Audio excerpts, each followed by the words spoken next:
May sumusunod sa akin na puting kotse. Walang plaka. Walang ilaw. Madaling araw sa Marcos Highway.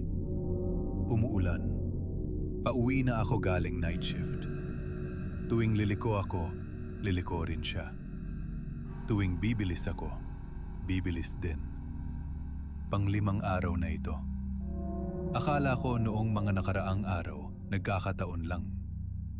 Pero paulit-ulit ang pagsunod niya. Isang gabi, sinundan ulit ako. Binabaan ako ng bintana.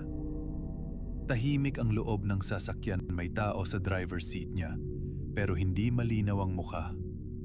Nakatingin sa akin. Nakangiti. Tumakbo ako sa takot.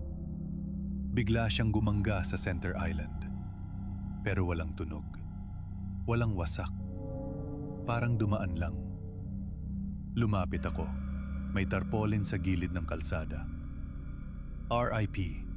Justice for Paul. Victim of hit and run. Pagtingin ko sa isa pang tarpaulin. Picture ko.